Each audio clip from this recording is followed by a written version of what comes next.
welcome to XGR in the morning. I am Anastasia Laserbeam, pew pew pew, and with me is Chris, aka the Mole, and the Sad Gamer. Hello. I had his face earlier. Yeah, take that as how you will. So we're gonna start off. I do the same thing. Every time I'm having like a boiled egg for breakfast, I draw Richter's face on it. And then when I'm hitting it with a spoon, it's just pent up aggression. That's so funny because I do that with James Phoenix. You know, every time I have to punch or break something, I draw his face on it. Nice. And that she doesn't tell you is it's all sex toys. You really have to draw the face? Couldn't you just put a goofy mustache on it and be like the same thing? And also, if those are silicone, that'd be harder to break, you know? A drawn mustache would be harder to break? No, to break it. Like, because, you know, they're rubber, so it would be harder to break. Or you can crack an egg. Anyway, so we're going to begin with news, and then catch up, and then our topic, which is choices in games. So, who would like to start with the news? News. I'll go first with my mini news. Nintendo UK Store started to promote its awesome cool stuff range. Nintendo's UK Store, and it says here, still surprisingly the only official online store of its type in terms of range of goods and setup, is keen to let you know that it's now got you covered for fun gaming extras to help you show off how much you love Nintendo and Nintendo characters. The cool stuff section on the store also includes clothing, statues, gamepad skins, exclusive bundles, 3DS cases, and everything. There was even a kick-ass little Goomba hat I want. But yeah, the UK store now officially has a cool stuff range for accessories and clothing. I checked; they actually are cool.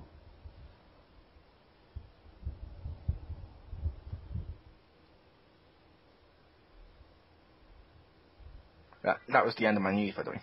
Oh, okay. Alright, so, Richter, would you like to tell us your news? Or mini news? Sure, I'll go. Okay, first up, for the, I guess, mini one. Valve has finally pulled a controversial game called Earth 2066 off of its Steam marketplace.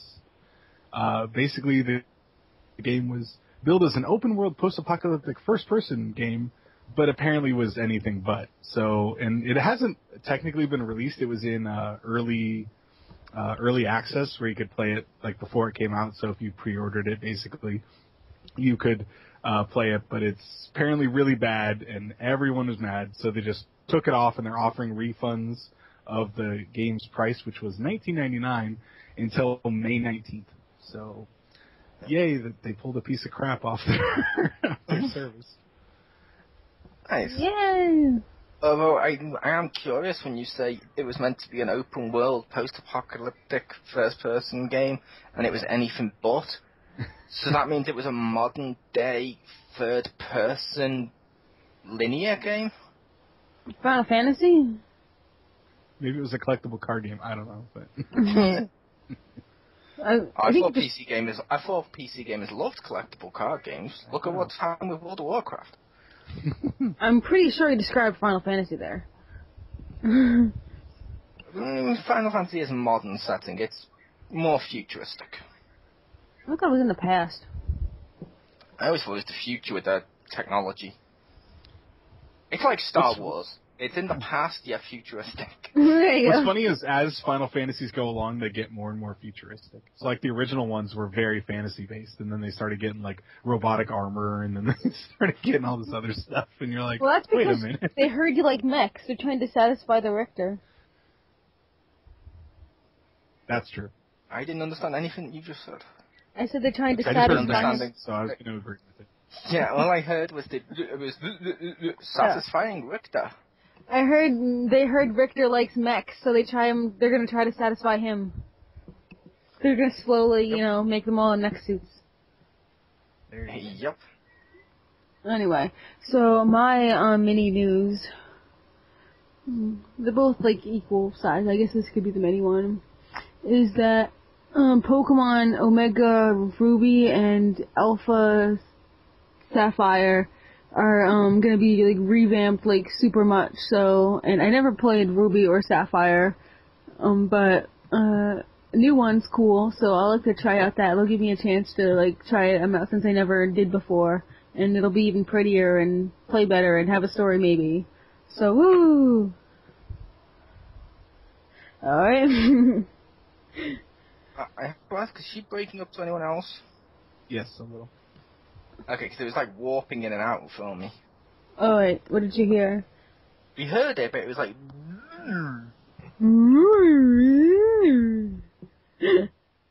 Okay. Ironically, yes, because he did it during that. Okay. Alright, so, summary, in few words as possible. Pokemon new, let's see if it's cool. Yup, Ruby and Sapphire. Alright, so now, go ahead. So admittedly, I think Omega Ruby sounds like something that they're going to acquire in the next J.J. Abrams track. Now for the mega news! Mega news! Anybody? Gonna give us your Mega Mac Daddy news? I thought Chris would go again for continuity, but I can do it if you want. Can you guys hear me? There we can. I can't go right now. Okay. My screen's all black for some reason. Okay, I will go then. In an interview with, some magazine. That doesn't matter. Interview with Reuters. CEO Bobby Kotick from Activision revealed that they spent $500 million on Destiny so far. And that's a crap load of money. Granted, they've made lots of crap loads from all the Call of Duty games, but that's still a lot of money. If you want a little perspective, EA reportedly spent less than half of that on Star Wars: The Old Republic, and Rockstar paid like $2.65 million, or $265 million, excuse me, to make GTA 5. So it's pretty much the cost of both of those put together is how much they've spent on Destiny. And nice.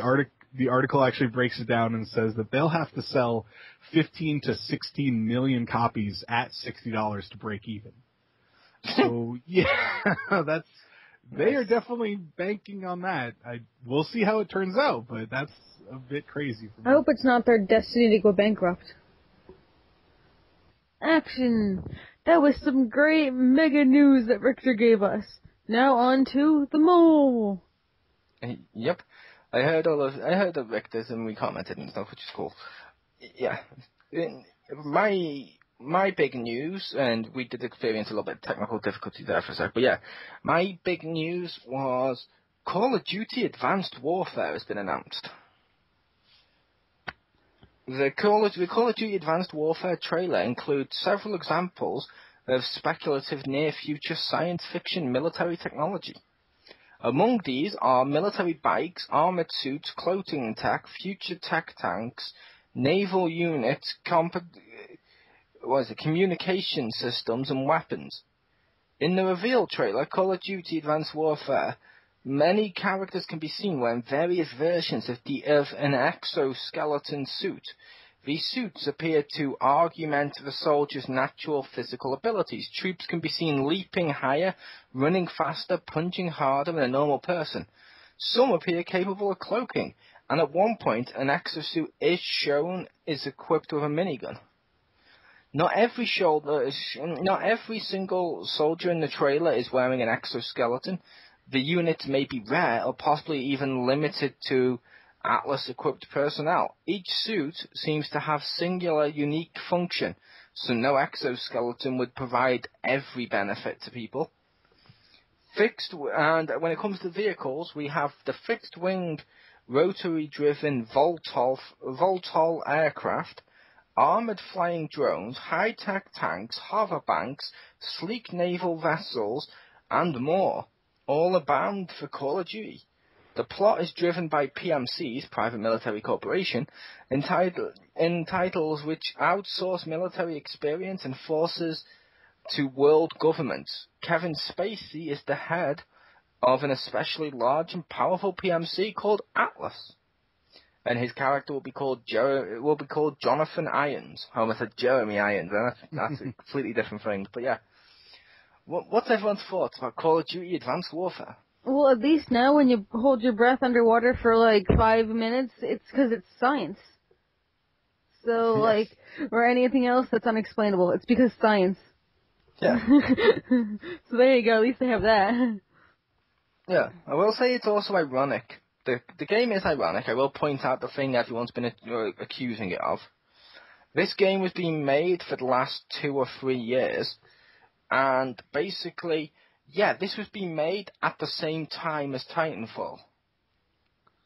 Which, a lot of people have been saying this looks like a rip-off of Titanfall, which is like some people pointed out the irony as well, because everyone says Titanfall is just Call of Duty with a mech suit. So it's like, wait, so it ripped off itself? But it's a case of both games look fun and both games look great. So honestly, Call of Duty Advanced Warfare moving into futuristic territory, I like that. Yeah. And of course, Richter should like it because it's got mech suits. I do want to see the mech suits. Do you have the Titanfall yet? No, That's got the biggest mech suit, right? An Optimus Prime DLC? Oh wait, no, there's no Optimus Prime DLC. That should happen though. That should. No, I have nothing to play Titanfall on. Oh, Oh, I guess there's the 360 version. Is there? I don't like that shit. They delayed it for. It came out like a month after it was supposed to, I think. I don't know what. Is the 361 limited? I don't think so. Ah, cool. Just I'm pretty sure my friends that have it on Xbox One, so. Fair enough. Yeah, I wasn't sure, because I know, like, a lot of game companies have done that, like, Battlefield on PS4 has, like, twice as many people online, and a few extra things with how the dynamics work and shit. So I wasn't sure. That's cool. Yeah, Titanfall does look awesome. Although I will say to you, Geeky Girl, the biggest mech suit will unquestionably be in the tie-in to the newly announced Mighty Morphin Power Ranger game. Oh yeah, because the new Mighty Morphin Power Ranger film, based on, well, obviously Power Rangers, it's going to be multiple mech suits joined together to make a giant mech suit. A Megazord. Well, yeah, if you want to use layman's terms instead of multiple mech suits. Okay. Okay, so my mega news is pretty much PlayStation Now, gaming without a console. So Called PC gaming. that's what I would say, right? But apparently you can stream like Netflix, you can stream games from the PlayStation Now site or whatever to straight to your smart TV, and you can pick up a controller and start streaming it and play on your TV. Now there is a quote here, and I want everybody to remember this so when it's not true they can remember it, because I'm sure it's a lie. Through it all, I couldn't detect a spot of lag. I was just like playing directly through the console. So hear that? There's absolutely no lag. I'm going to say that depends who you're asking. I'm just saying. Maybe that person has high-end internet and they're just trying it, so he didn't lie with the lag. Or B, maybe it was Stevie Wonder. Who else? Stevie Wonder. Wow, you did not. Okay, I'm going to move on. Okay, but just highlighting that is saying, like, you know... lose that faith in humanity? I have. I've lost faith in humanity. It happens every time I talk to her. Not everyone's gonna have the same amount of internet, so just highlight that one particular point is, I feel like, just a little douchey. Like, if you have the most expensive internet, then it'll be amazing, but if you don't, then it'll be sucky, and it's your fault for not having good enough internet. But, like... Isn't that the way everything that's streaming I works? guess Like, so. if you have really shit internet and you watch Netflix, it does skip and lag. I know, but saying that you have, like, a lag-free thing is like, no, you don't. You have really fast internet. You don't have a lag-free system. You just have really fast internet. So you can't really claim that. And I would say the douchey thing would be pointing out the irony in the fact Geeky Girl talked about a smart TV. Well, and that's what it's called, the smart TVs or whatever. The ones have, like, to have internet and, like, shit. The ones that I don't have. I'm aware what they're called. I was just making a Stacey is dumb joke. Oh, you're mean. Which is more hilarious if you didn't get the joke. You're so mean. Okay, I'm gonna sit and cry now. Later. But basically, like, this will probably be, like I said, impossible for me, because I can do Netflix only on my, only on the console. I can't even do it, like, on my computer. And, imagine if you had, like a big game, like 50 gigs or something. Like, that would just blow my computer up, that'd blow my TV up, probably blow my, like, it'd probably light my house on fire. Yeah, I'm gonna say it's always gonna be better to have the console and buy the game. Just like it's always better to have, like, say, a DVD of, I don't know, Mary Poppins, let's just use that as an example, why the fuck not, than it is to stream Mary Poppins, only because you can guarantee your DVD you're not going to have any lag. However, stuff like Netflix and stuff, they do work for a lot of people, and they're still viable, and that could be a big game changer, no pun intended. Yeah. Of streaming the games, that could be cool. It'd Although be I really... don't want them to stream PS4 games, because that's going to be too much. But the PlayStation Now, it was to stream some PS3 games, I think they said, in 2-in-1, ready for so that you could do it on the PS4 to play PS3. It was their way of backwards compatibility at one point. It would offer 100 games at the start, so, or over 100, at least 100 games. Then you can have it for 1 day, 7 days, and 30 days. So you got your, I guess, what was it? You said the red box for the 1 day, and then you get your 8-day rentals or 7-day for this one, you know, and then the whole regular month thing. So you got a bit of everything there. Yay! Woo!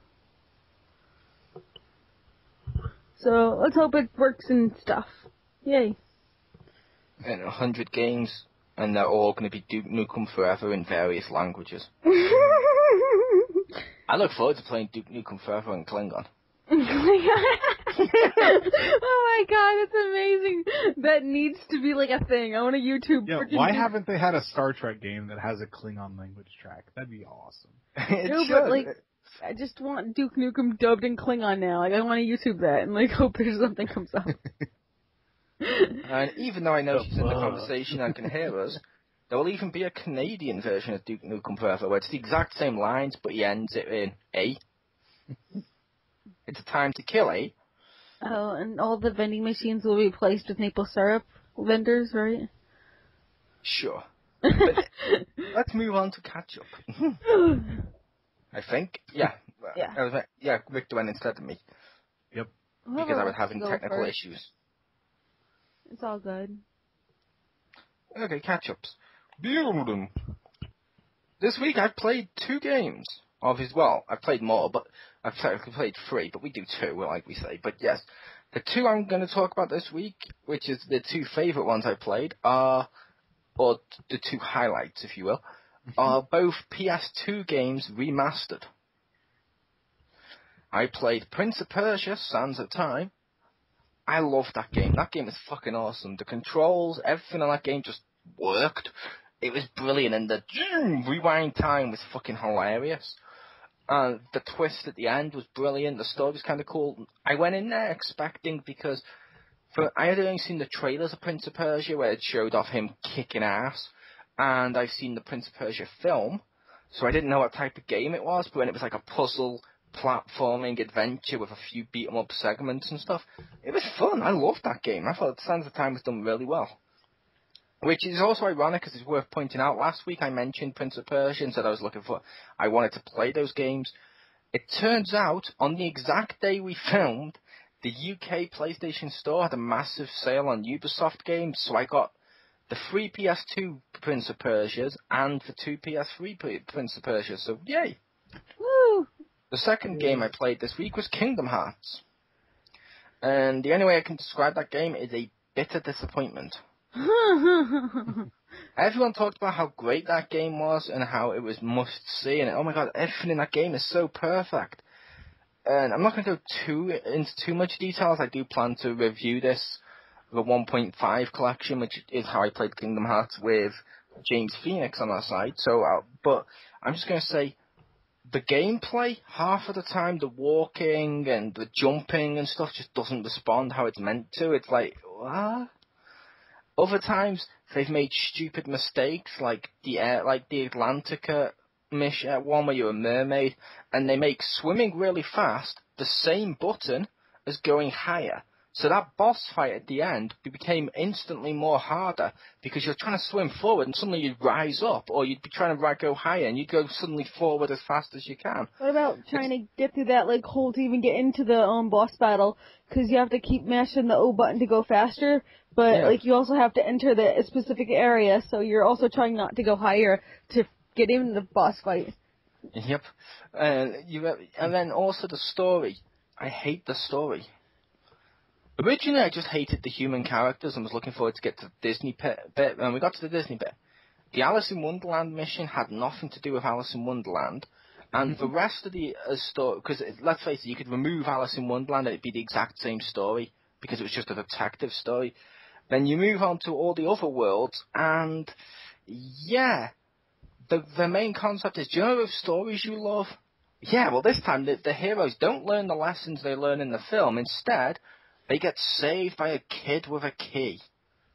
I'm like, what? So Aladdin doesn't learn his lesson. Ariel never grows legs. What the fuck? And also, it seems really inconsistent too. Like, we must steal every Disney princess, and then you do the Little Mermaid mission, and there's no sign of fucking Maleficent trying to steal her. She's a princess. I will say, Although I will say one thing I did enjoy I do enjoy the game in some parts. Like, I loved the 100 Acre Wood stuff. At first I didn't like it, but then with how they made Pooh say everyone said goodbye to him, I'm like, why? Why are you making Winnie the Pooh depressed? But when you got further into it, they were pretty fun and they're probably my favourite part. And I also loved the Nightmare Before Christmas level, which that came as a pleasant surprise, because I was looking forward to Alice, Peter Pan, and Nightmare Before Christmas, as I loved those three franchises. Alice was a disappointment, and I was like, oh god. Then I got to Nightmare Before Christmas, and you actually turn into a Tim Burton-style puppet, which kicks ass, and the game was actually kind of cool. And it didn't ruin the film or anything like that as much as the other ones did. So I was like, okay, that's cool, I can get behind that. And I'm still playing that at the moment, and I'm up to Neverland. So hopefully Neverland's good, but I'm not going to hope too much, because out of the two other ones I was looking forward to, one was shit and one was great, so it's 50-50.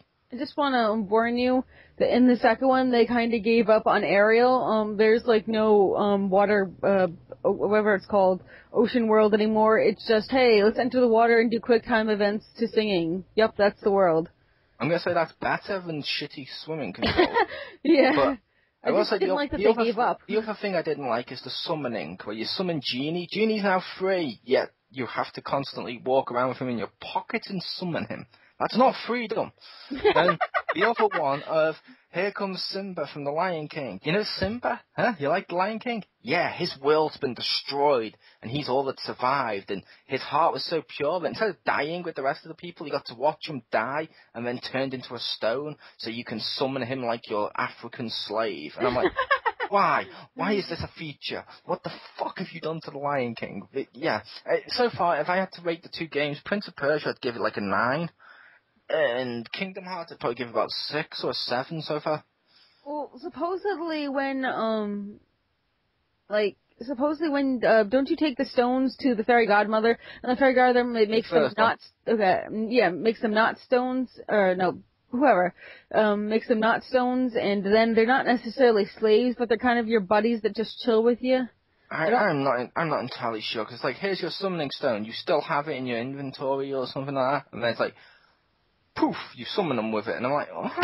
I don't think they're in the stone. I think you just hold it up and they go, hey, you need me. Okay, I'll help you out. Yeah, which it doesn't work. Like, I'm sorry, the story of Aladdin did not need for Aladdin to become really depressed at the end, and it also didn't need for Jafar to not be tricked by Aladdin, because most of the story was Aladdin didn't need to pretend to be a prince. His streetwise and who he was awesome. In this game, who he was, you don't really give a shit. You're all that matters. And Jafar actually said, I want to become an all-powerful genie on his own accord. It's like, oh, no, he was meant to be tricked. Oh. Yeah. But like I said, that was mine. And I also didn't like the creation of ships, or the fact it doesn't tell you where to go in the game or what to do. Basically, the only way this game functions and the only way people seem to be able to complete this game is with the guide.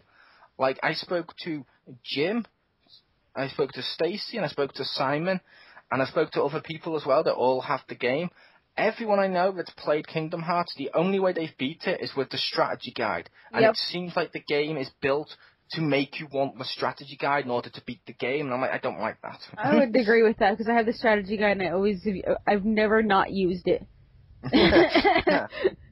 And I've got all the pages for 100 Acre Woods, except for the one for the Dalmatians. But yes, over to Richter for his catch-up. Sure. All right. First game I played this week, much to the chagrin of Laserbeam over there. I played some of the Tales of the Abyss on 3DS. And is that a TNA spin-off? Yes. No, it's a new form of torture. It's like the Mortal Kombat Sub-Zero game, and you only play as Abyss. You mean Abysmal? It's like, let's make another game with Titus in it, because we loved him so much. I don't know which one was first, but, you know. Yeah, I was just making a joke because there's a TNA guy called Abyss. I'm sorry, you were playing Tales of Abyss, Richter. Yeah. Oh, now I'm trying to remember which came first. Damn you, Stacy. Yeah, so far it's okay. It definitely looks like a PS2 game. I don't know. I see it and I'm like, the 3D looks kind of nice, but it looks so blocky. Maybe it's because I play too much Vita. But so far it's okay. It's kind of weird just because Luke, besides being whiny, starts with weird techniques. I'm not that far in it. And a lot of normally they start with the projectile move, the sword projectile, but he doesn't have that. He's got some other weird thing. And a lot of the plot is really confusing me because the girl, Tyr, comes to kill his sword master, the guy that's teaching Luke how to fight. And it's like, oh, she's an oracle, and so's the teacher, and the oracle knights protect this guy, but then you meet another oracle knight later and the guy they're supposed to protect, and then they arrest you. And I'm like, but I thought she's one of them, and I don't know. And they keep throwing around all these locations and stuff, and I'm like, what is this, Game of Thrones? They just throw out names and expect me to remember where all this Don't forget the hole in the ground and the secret order and the blah, blah, blah, blah, and the this and that, and the knighthood of no one gives a shit, and yeah. I'm not even to that point yet. And it's already, I'm like, I don't even know what's going on. Don't worry, it'll all start to not make sense pretty soon. Yeah, well, that's another thing. I actually know some of the plot because my wife's already played through it on the PS2 one almost twice. So I know, some of the, spoiler stuff, but even with that, I can't fit in what what I'm supposed to know at this point. And I'm like, I don't see how this all fits. Because your wife played the game and understood it, please tell me you do the really funny, hilarious, cliched thing to do to someone if you don't know what's going on. Uh-huh. Did you constantly, when you were playing it, turn to your wife, pause, and go, okay, who's that? Okay, what's their motivation? Why am I doing this? I did actually ask her at one point. I was like, okay, I'm confused. And I, laid out all this stuff, and she's like, I don't really remember either. Just going, I guess. And I was like, okay, that doesn't help, but okay. I think there's this one guy who's blonde, and his name is Guy. And he was funny, and That's Marcus's favorite character, probably, because it's voiced by Johnny Bosch. I have to ask, if he's blonde and called Guy, is he a tribute to Guybrush? I don't know who that is. From Monkey Island. No, I don't think so. But he almost could be. I doubt it. The amount of people who don't know who Guybrush is. He makes me forget that I don't know anything, and I don't care anymore. So I just say, oh, he said something funny, I'm mildly amused, and you've increased my temperament towards this game. Even though I don't know what I was supposed to do, I forgot that I didn't know what I was supposed to do. See, I believe you wouldn't know what you were supposed to do. You didn't know who Stevie Wonder was. I know it's a famous person. Very good. Very good. You learned Stevie Wonder was not a vegetable. Good for you. She's like, is that the guy that was in those Matrix movies? Yeah. Wait, no, Well, that ironically, was, that I will say, actor ironically, who's Stevie terrible. Wonder, not a vegetable. Stephen Hawking, you could say he is. Debatable. Oh, I know who Stephen Hawking is. I had to write a paper about him in school. Yeah, he's the guy that has that skateboarding game on PS1. That's funny. That's funny. Like what I've mentioned before, I would so play Stephen Hawking's Pro Skater. Where you got to be in a wheelchair and do grinding and shit and do the tricks and play that. Oh my god. Alright, well, I'll talk about what I played. What else? I have a second game. Oh, you have a second game. Oh, okay. I'm Sorry, I just got multi-game. so bored talking about the event. That's okay. I know. The other thing I haven't played a whole lot of it so far, is another JRPG on the Vita, Persona 4 Golden. Finally broke down and got that. And it's definitely a JRPG because I had one battle in the first hour and a half of playing the game, and it was one of those like scripted battles of like, oh look, you hit him twice, and then oh you can't hit him, and I'm like, so I think I'm finally in the first dungeon now, but it's just I was just laughing that it took me like an hour and a half to get to where I actually could fight stuff, and it was actually starting me playing the game rather than just hitting X and reading. I'm just going to say to you, Rick, you're not impressing anyone with your JRPGs. Even I played one this week. I know. Even though technically I wouldn't really count Kingdom Hearts as a JRPG. I count it more as a WJRPG. I downloaded a JRPG, which I'll play like on the weekend. Oh, cool. And how is Tentacle Rape 2? Nino That Kunai. was really... Nino Kunai, I'm decided not to play that, but thanks for asking. Because there is tentacles and vaginas in that game, so I felt like that was the closest thing there. There's tentacles in Kingdom Hearts too. There's not tentacle rape in Kingdom Hearts, though. I like to think that's what Ursula did to Ariel. That's fucking hot. That's interesting. Sure, why not? 2 fish, 1 net. Now, what did you download? Now I'm curious. Oh, the Tales of Symphonia Chronicles. It was like $10 because it was a Japanese sale. I'm shaking my fist at the collector's edition that I had to order. It was much more than 10. I will also say, since we mentioned Monkey Island a second ago, I'm not going to talk about it too much, and I will just link it to Rick at the end. Do you remember Buffy the Vampire Slayer, Rick? Yes. Someone's made awesome concept art, which I'll have to link you to. It's on Eurogamer for those people out there that are curious, where someone's taken Buffy the Vampire Slayer and they've made concept art about a point-and-click LucasArts style adventure game. And I'm like, yes, I would fucking buy that in a heartbeat. Nice. Now, it's your 2 games. Yep.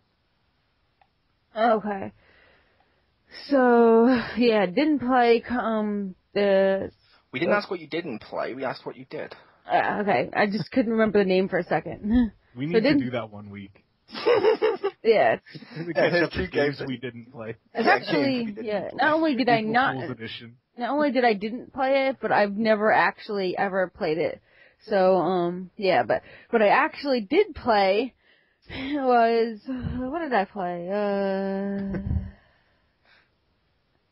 See, I'm almost tempted to report Stacy to immigration, even though she's not an illegal immigrant. But I'd love it if they're like, okay, you're going to take the immigrants test. Oh my God! Can you name me all 52 states? Well, I can tell you places that aren't in America: Spain, Jamaica. It's not easy to do that. I've actually had friends who had to do that, and they kept telling me about stuff they had to study for. And I'm like, I don't even know that shit. Like, I'm surprised you all let it go. They also said 52 states. I know. Right? Oh my God! Yeah, I was waiting for one of you to. I was waiting for it to crack that. Oh my God! I didn't even notice. It's funnier though. I remember like those old jaywalking segments on the Tonight Show. Where Yeah. He'd be like, "Can you name all 7 planets in our solar system?" And they'd be like, "Oh, well, let's see here." Yeah, I was waiting for it to actually say, but there's not 52 states. You're trying to trick me. But no, she actually fell for it, which is more hilarious. I didn't fall for it. I just didn't notice that you said 52. She's like, "We stole Puerto Rico. That's like 2 of them, Puerto and Rico." Well, technically, New York's a they state. like Old York must be too, right? Anyway, for games I did play, my eyes. Anyway. You played my eyes. What No, console was I that just on? no, I just got The Oculus Rift? No, oh god, no. But for stuff I did play I played more Dragon Age, so that's fun. Whoop whoop. So I pretty much Cool. almost completed it, and my game hasn't corrupted or anything, so I'm very glad of that. And also I've been playing more Bravely Default, and pretty much there's the merchant class for people. So I wanted to see if you have the merchant class and you're fighting, you kind of just attack people with your like overly prissiness with money. It's like the Simon class, pretty much. You just whack people with your cane and make them give you money. So and I'm going to be a dick and just turn around and say to you, if you were worried about it corrupting due to the DLC and stuff, and you didn't play Dragon Age, you played Dragon Age 2. yeah. Oh yeah. Okay. Did you drop the mic too? I would, but it's part of my head, so I just lowered my head. Boom. Bend to the Drop the side. head. Alright, so on Bravely Default, what I decided, is that I wanted to see if the dropping money thing would stack, because if I made like all of them like the merchant class, and I don't know if it does, because I know that like sometimes when I only have one, I generally get like 200 more what do they call it funds. They don't even call it gold or anything. They just call it funds. Wow. They really do. I thought it was funny. It's this many funds. And I'm like, okay. At least that's better than money spelt the way Kingdom Hearts did. Oh, with the U. Yeah, like, I get it, like Jim says, how Winnie the Pooh spells honey. I'm like, that's cool, but I'm not playing with Winnie the fucking Pooh. Winnie the Pooh is not an investment banker.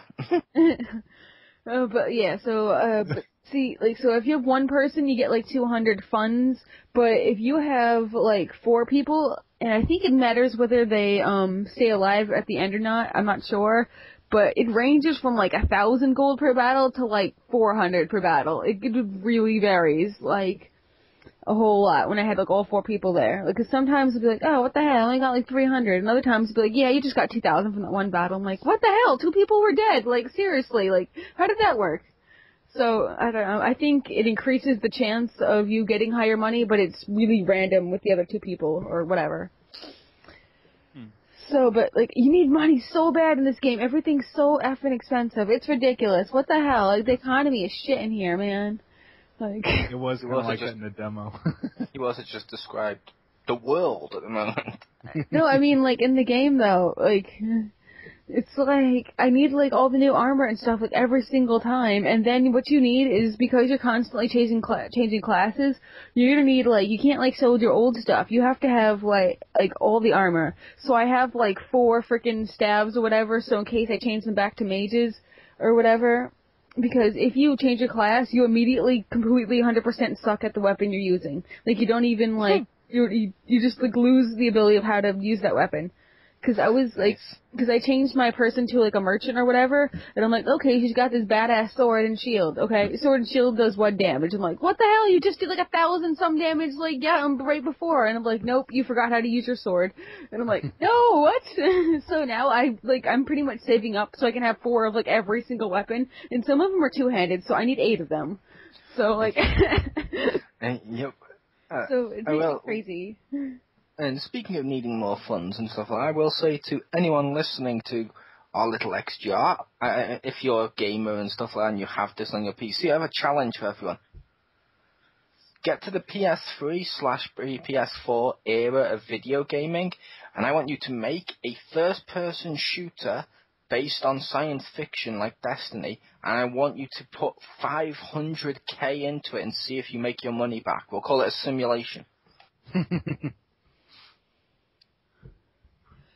Yeah, so pretty much all I've been doing is just grinding and leveling up and getting money. Like, my freaking money class is gonna be, like, the highest thing, probably, just because I need it all.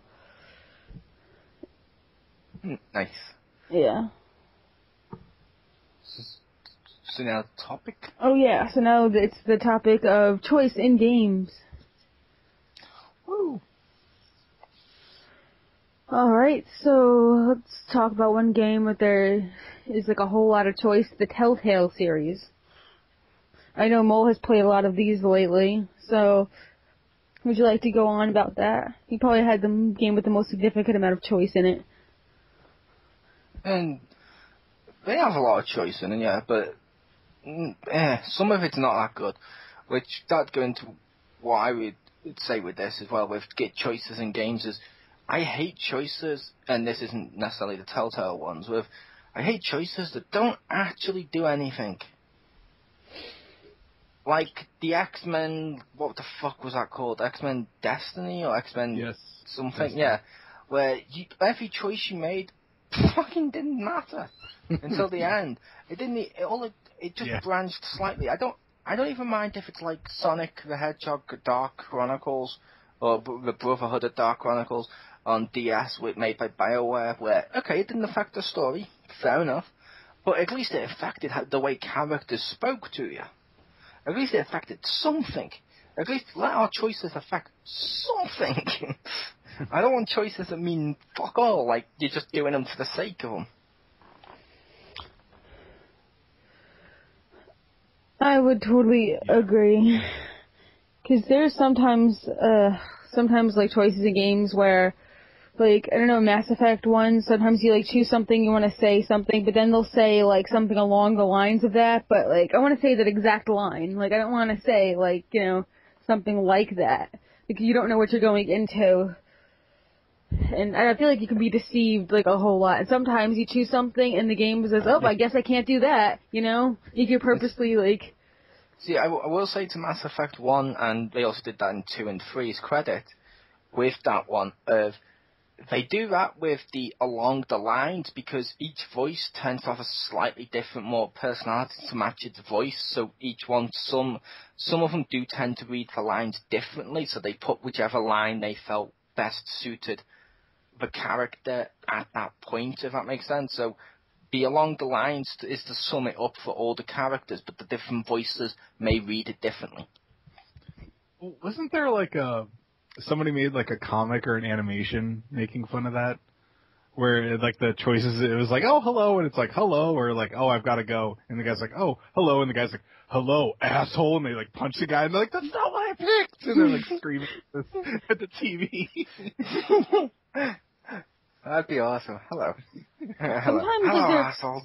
Yeah, sometimes their choices like, it's like when you're having an like argument with someone, it's like, but you know, I have like this idea. It's like, but you know, I have this idea. Like, no, I didn't mean to like yell at your face. I didn't mean to tell you that your beliefs are like wrong. I'm just telling you the thing that I think. Like, you know, it's just like. I will also say I feel games do benefit from choice.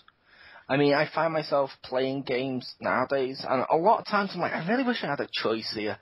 I know it's cliche to want to choose, like, to go on the bad route or something, but for example, I'm going to say, for example, when I was playing Kingdom Hearts, when one of the bad guys, can't remember which one, it may have been Jafar, or one of the other ones, offered me a choice to join them, I should have actually had a choice. I could have been an evil. Yes. Yeah, I could have totally joined them and destroyed all the Disney worlds. That'd be fucking hilarious. You can't be Riku. I don't want to be him. I don't want to be him. He's just poor man Sephiroth. But I wouldn't mind a choice. Like, okay, I've now chose to join the bad guys. So when I go to Ariel's world, I'm helping Ursula, and I get a boss fight against what's his name, Trident, or whatever the fuck his name was.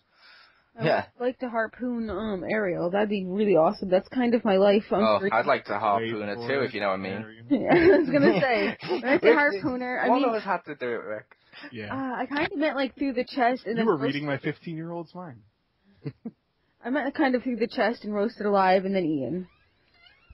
Sure. We did too.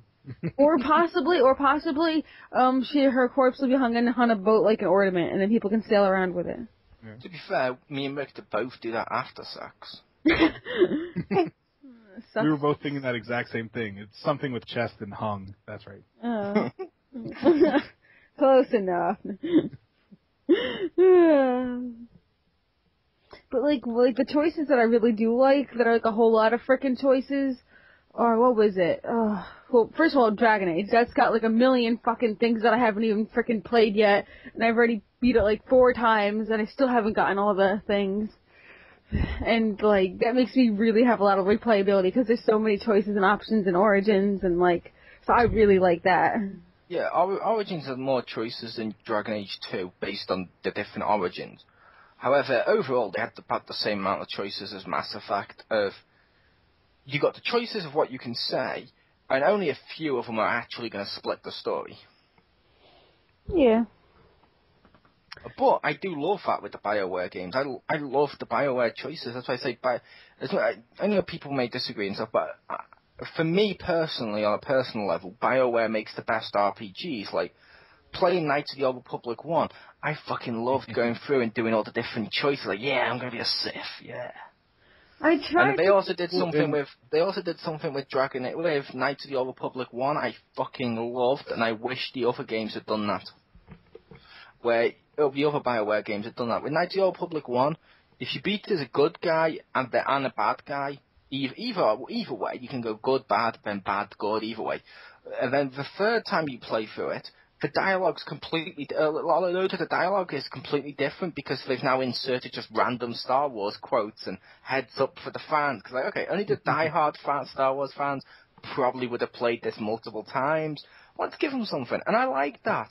They should have done that with Dragon Age. Like, when you beat it as good and then you beat it as bad, you go through it a third time, and now it's like what if mode that there's more crazy shit for the fans and stuff. That'd be awesome. I would like that. But I'm really super jelly again because you freaking mentioned Knights of the Old Republic, which I got on Steam, but I can't play it, and I don't have an Xbox Live or an Xbox that can connect to the internet. So I can't play it, at least not until I have $100, $200, $400 Steam machine. First world problems. Yeah, that's what my sister always says. Or go down to the Goodwill and you could probably find an original Xbox for like $10. And that'll play KOTOR 1. I guess. Yeah, that involves work. Yeah, that's true. Specifically in KOTOR 1, one of the choices I liked was there was one of the quests where there were 2 feuding families, so it was like Romeo and Juliet. And throughout the dialogue, there was the normal resolutions, like there was one where, you could make them all happy. There was one where you could tell them to run away. But one of my favorites was just replaying that one and just dicking around with all the different options. One combination that I got to that I loved was where you'd get them to all kill each other. And I did that, and I just started laughing, and I'm like, that's so great. Like, there's, like, I mean, in the overall scheme, that particular mission doesn't affect a whole lot. But I like that there was different resolutions of like, oh, there was a good one, there was a bad one, there was like kind of a middle one, there was a cop-out one, and then there was one of like, screw it, chaos. And I'm like, that's awesome. I love that. That reminds me of the Dragon Age one I loved. The Dragon Age choice where my friend, when I was a mage, I'm in the mage place, and he's like, yeah, whatever you do, don't tell the guy about me, please. And you're like, okay, I won't tell him. I promise you and your love will get out of here alive. You step out the door and like, what's going on here? He did it. Totally him. He's running away with his girlfriend. Totally him. And he's like, what the hell? You betrayed me. I didn't do anything. I did what was right by law. And part of me's thinking, I did, and I know my character would believe that. That's the reason I made that choice, because the way I built that character, which sounds weird saying it like that, but the way I envisioned that character was he was so drawn to what the laws and order of the magehood were, he wouldn't do that. So my thing was he was helping his friend out to benefit the mage people, but then at the end when he got the choice, he chose the order because the order means a lot to him. It's like religion. And I love the fact that goes into what I love with like I mentioned with the BioWare games and stuff. I love, like, you can have a clear-cut idea in your mind of what type of character you want to make. And even if it's not technically a staple of the series, you can make your character's choices and stuff, and that adds more role-playing to these role-playing games. At least that's my honest take with that. Although there is one small thing I wish they would do more of on Dragon Age, Mass Effect, and all the BioWare games, and most games where you get to go in 2 different paths. I want a third path. Because you get good, you get evil, but what about neutral? What about if you're like a complete neutral guy? Like, let's face it, like, Boba Fett in Star Wars isn't evil. He's not good. He's just neutral because he does what he needs to survive. Why can't we make characters like that as well, instead of having to be either... on some of them, you have to be completely cartoon good guy. I'm Superman. Or you have to be a complete villain of, I've blown up a planet. You want like where's Super the middle Jesus. ground? Where's the middle ground? Like, Jolie Bindo. Whenever I was playing Fallout, I'd either be Super Jesus or like the super devil that has the jar of marmalade that makes you commit adultery. Like, you know, like that's how like it would be. Like, it would show you as like your icon is literally when it shows you your morality because it has a picture to display it, and it would just show Jesus, boom. Or you're just this evil dick with a smile, and you have like a little like devil goatee, and like. Yeah. I will say, me as a gamer personally has always been drawn to more choices and running of games and stuff. Like, I love The Sims, I love stuff like Theme Park or Roller Coaster Tycoon and stuff because of the managing and stuff. I also loved games like we mentioned, the BioWare games. I know some people don't like the series, which is fine. I loved Fable 1. I didn't play the other ones, but I did like Fable 1, where you got to even make stupid choices, like if you drank too much, you suddenly puked like fuck. Or if you ate too much, you became my size in real life, and stuff like that. I liked that. I really did like that. I liked all the different choices in Fable, and it felt more like I had more control. Therefore, I related better to the character, if that makes any sort of sense. Oh, that just makes me, like, I only got to play Fable 3, where I got to do fetch quests all the time. Hey, fetch this thing, I love you now, because you got this thing for me, yay! I'm like, oh, okay. Stay away from me. Like, like that's like the stupid choices I got. Like, hey, would you like to save all these orphans, or can I eat the orphans? I'm like, what? You know what? There are too many orphans here. Like, yeah, it's like when you mentioned the Telltale games. I loved looking at the choices you've made at the end of them and see who's made choices with you and stuff. Some of them, like I said, some choices are insignificant in the grand scheme and stuff. But there is certain ones, like, I'm going to have to give a spoiler here just because this one's awesome. But to be fair, when we talk about choices, it's going to happen eventually. But playing The Wolf Among Us, there was one of the Tweedles, basically Tweedledee and Tweedledum, had been a dick to me all the way through the game. So when I got to harass him inside the prison cell, I was a complete badass. I was like fucking brutalizing him in there. Then that made him hate me more. Then at the end of the last episode that just came out, he came at me with a shotgun. I turned into the wolf, grabbed him against the wall, and I had a choice: kill him or let him go. And I chose to kill him. Most people in those games, I will say, I have let go. Like Beast, that was nice, and I let Beast go and stuff like that. The Tweedle, I killed him in the next. I thought, well, fuck, he's been a complete dick to me. He's always in the way of what I'm doing. Fuck it.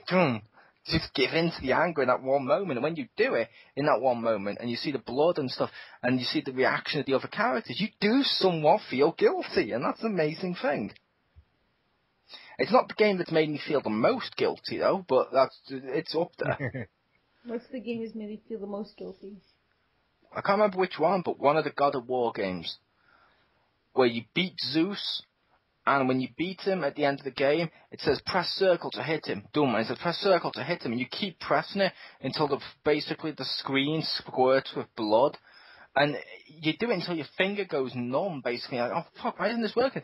Then when you stop pressing that circle button, I think it was circle, but when you stop pressing the button, you then realise he's been dead this whole time, and it was up to you how long you punched him.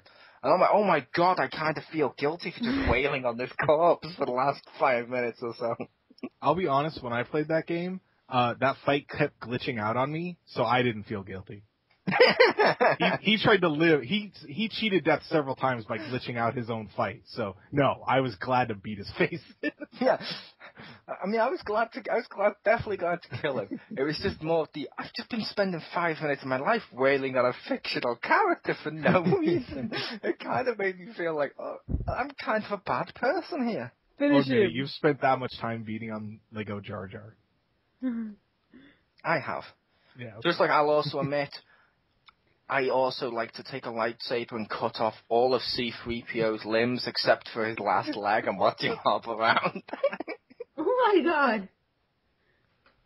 It's amazing, because if you hit the last limb off, he then dies and then all of them come back. But if you chop off his arms and then one of his legs, he just hops on one leg behind you, follows you, and slower too. Yeah, he's slow, and he still has, during the things when he's looking at you and stuff, he's still looking at you in the way that basically says, "Oh, how may I help you, master?" And it's like, wow, oh yeah, that makes me feel powerful. Oh my gosh. That is really angry. I think one of the things that you both touch on that I don't like with choices are when they're like ridiculously black and white. Because like Will said, I like the neutral, and especially in KOTOR 1, I picked a lot of the neutral stuff. I always tried to stay in the middle there. But, like I think Infamous is pretty bad about it, and some of the King decisions in like Fable 3 were like ridiculous, where it was like, oh, do you want to feed orphans or do you want to make them work in a mine? And you're like, why are those the choices? And those were so annoying that I loved it in Saints Row 4. Like right after the first mission, they completely parody that, and they're just like, oh, do you want to cure world hunger or end cancer? And it's just like, that's funny. Yeah, that is funny. You can only do one. Yeah. And they're both positive too, which is amazing.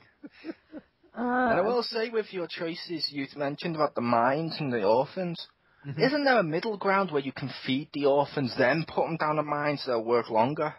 So, not the Fable 3. Well, I really like... I was just agreeing with Victor. Like I mentioned, I like the choices, and I like it when there's... Okay, it's a bit good, or and I like it when there's multiple choices. Like this one's very good, this one's a little good, this one's more neutral and stuff. And I like that. And I will admit, with Knights of the Old Republic, I did when I realized about the choice and stuff. Yeah, okay, I deliberately went as dark as possible with it because I was like, fuck it, I want to be a Sith. I want that red lightsaber because I've always liked the bad guys more in Star Wars, and I'm like, I want to be a Sith. Fuck it, give me my red lightsaber. I want to be Darth Maul. I was just gonna say, I really like the middle option, but not necessarily like good or evil thing, but like I think I mentioned this last week when I was playing Dragon Age and you romance Anders or whatever. There's like an option for like I love you or like I'm breaking the relationship off, and then there's one that says I want a sandwich. I'm really hungry. Like, I'm not, like, I want to say something non-committal, not even kind of irrelevant, just a completely, like, random option. Doesn't even have anything to do with that, my ADD option. Like, that would best represent me.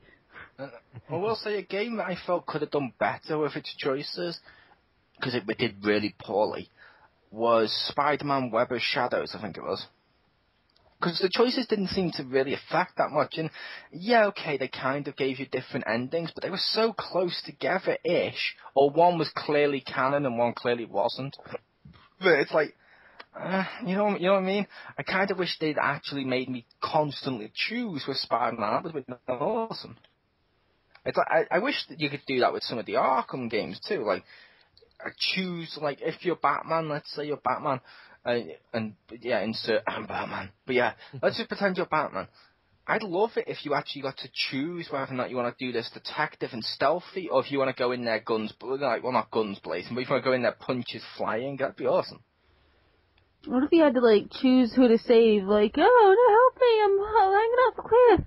Or, oh, no, my baby's rolling down a hill. Like, which one are you going to get? Well, it depends. The person dying, if one of the people dying got big breasts, because I'd save her first. Well, one of them's a baby, so, I don't think it would have big breasts. No, but the mama might, and I could see it breastfeed. Oh, what if it's just a dad taking care of a child? Then the dad can save his own baby. Or not have one.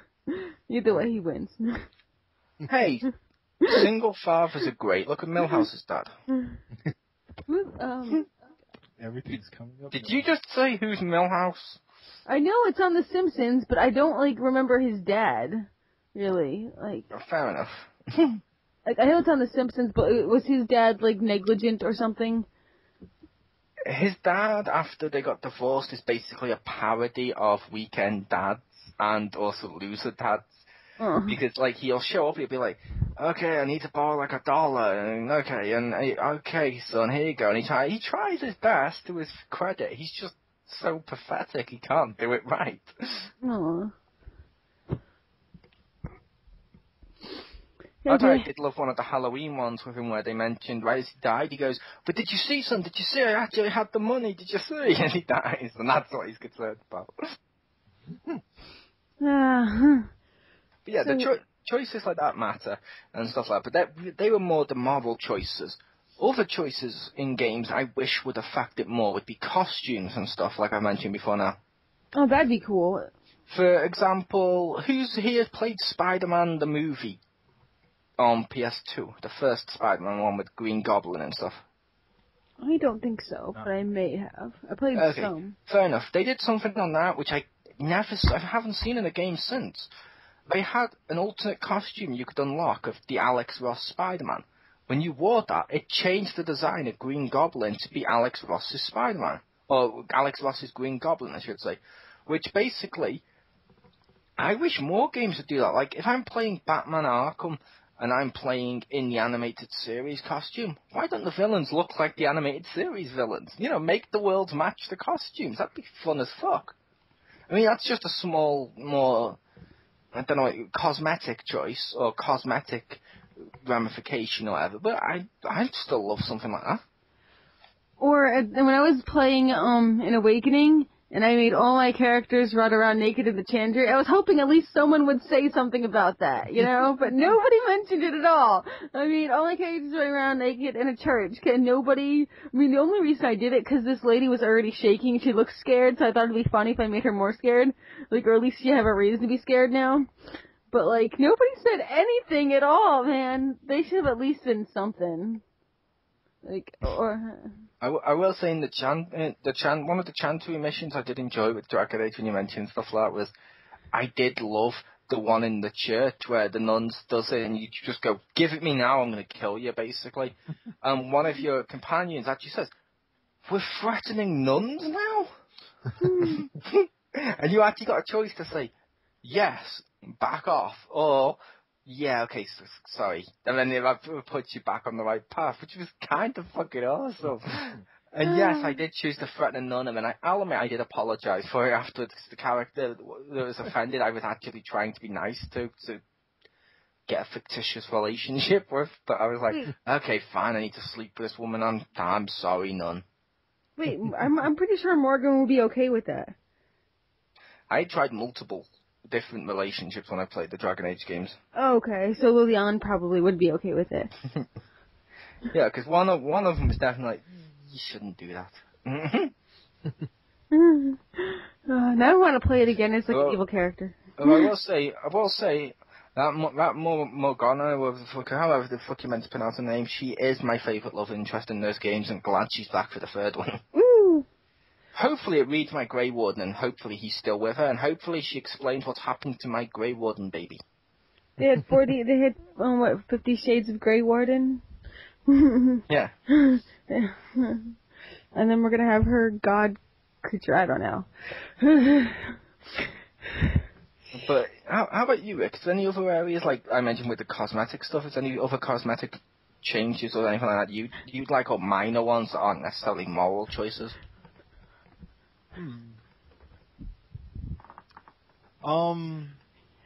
I don't know how minor this is, but I think it'd be kind of cool if some of the choices affected like the area you were in. Like, let's say you were in a forest and you used a lot of fire spells, you would like slowly burn away trees and be less of a forest, if that makes sense. I'm going to say yes to that, which I would count as a cosmetic one, which isn't like the main plot. Which that'd be awesome. It's like, I'll admit that's one of the things I loved with, what the hell was it now, Epic Mickey? Where if you went dark Epic Mickey, the world around you started to become more twisted and dark to match him. Which I like that. More things should do that. Like, if I'm dark on, like, say, Old Republic and I'm, like, full-on Sith, the world should be affected. Come on, some of these people actually liked me. I helped them out. They should be rising up. Yeah. As my minions. Alright, anyone have any lasting remarks before we wrap it up? No? I would say if I know developers don't listen to this, but if they do, don't put in choices for the sake of just putting it in. Like, actually make them relevant. Don't just put it in for a thing on the back of the box, a bullet point. Yeah. Like, look, you can affect nothing by you can pick this option. Like, just no. See, I'm sorry, I would love it if the back of a box actually said you can affect nothing in capital letters. That would be amazing. But yeah, choices, they are kind of cool. It's like the wrestling game, which we are going to do a special WXR, in the future, Rick, about the upcoming wrestling game and stuff we'd like to see improved upon it. We really think we chose WXR for that, not XGR, as we didn't think it was fair to Stacy to kick her out of a gaming one. And it also explains why the other two would be there. But yeah, basically, I liked the old No Mercy, and I think Here Comes the Pain did it too, where you actually got to make choices on that one. There were slight differentiating choices, but they affected what missions you did and stuff, and that adds to replayability every time. What I don't like choosing is on, like I mentioned, X-Men Destiny and Web of Shadows, stuff that affects nothing. All right. Yeah. With that, lovely. Now, I'm sorry. Although, can we discuss what may or may not have been the first choice in a video game? I'm sure for next week. No, I meant now doing choices. Oh, okay. I was on about it because I know Rick has played this. Double Dragon, I think that was the first choice in a video game. Oh. Whoever wins at the end? Yeah, at the end you got to literally turn around and choose to join the bad guy or be on good time. And since you're with your friend, you could choose different options and kill your friend and cost everything you've just done because they didn't save properly back then either. That's like the ultimate big move, but I like that choice. And yes, I did choose the bad thing before now and cost me and my brother the entire game we'd done. That's funny.